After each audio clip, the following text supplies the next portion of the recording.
All right, so I'm going to take a bunch of packs that I've opened recently. I got a couple collector boosters in here. I have some play boosters. Sort them and organize them so that way I can put them in my binder to find the ones that have duplicates and also probably end up selling the duplicates, kind of a thing. But I need to go through all the cards first, and I figured I'd do that for my process here. I don't know if everybody else does it the same way as me, but figured it wouldn't hurt to kind of record my steps to see if they are maybe are from you guys. My main thing is that I like to keep everything kind of in a stack. Let's say I take this first chunk here, and this is 28. I put it right here. This will be my 0 to 1, 1 to 19, 11 to 19, and then 20, 30, 40, 50, 60, 70, 80, 90, 100.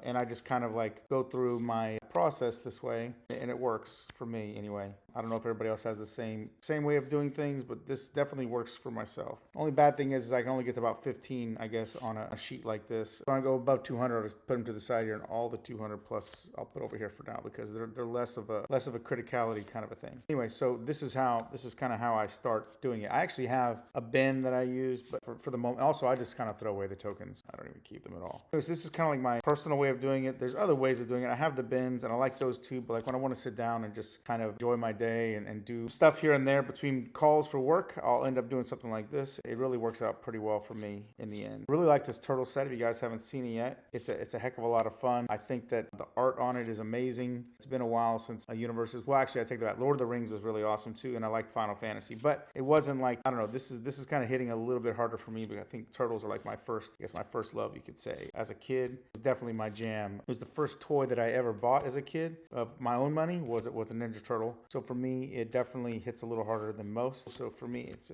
pretty exciting to see this set and to see it come to fruition. I don't know if any of you guys have bought this set yet, but definitely don't spend too much on play boosters. It's great, but like the play boosters, I end up getting a lot of the same product all the time. So I end up going to the collector boosters primarily now for the last 5 or 6 packs I opened, just because I felt like I was throwing my money away buying the same things. I have so many doubles of the same basic cards now. It just doesn't make sense. It's not a very large set either. That's the other thing, is it's only like 332 cards, something like that. Even if you get into the Commander set and the Pizza set, you're still only like, I think, 500 cards.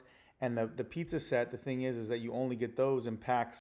There was one in the team up I saw, and in the commander deck, I think. And I've occasionally got them in the collector boosters, but you don't see them very often in the play boosters, like very rarely. So if your goal is to get those, you're gonna have to buy some collector boosters instead. Great cards. Like I pulled this out of a collector booster, Krang and Shredder. I don't know if you guys can see that or not, but it's definitely a killer card. This is the kind of cards you get, the borderless foils. If you don't open collector boosters, you don't get any of those really. So if that's your goal, then you definitely got to open up a little bit of all. And this is another one I got from a collector booster, Leonardo, Leader in Blue. I'm going to probably end up in a position of selling a bunch of these as singles on Whatnot. If anybody's interested to follow me there, it's Wabashky, Wabashky. Another example of a really sweet foil. Another one, Leonardo's Technique. I like the ones that are the cartoon throwbacks. They're pretty cool. Now, look, here's an example of the Pizza PZA set. So all of these are kind of throwbacks to Kevin Eastman's, Peter Laird's original design for the turtles, so like the 84, 85 turtles. The art is a little bit more raw, not cartoonish at all. And most of the Pizza stuff are actually even covers of the original Eastman and Laird books, which is pretty cool. Foil.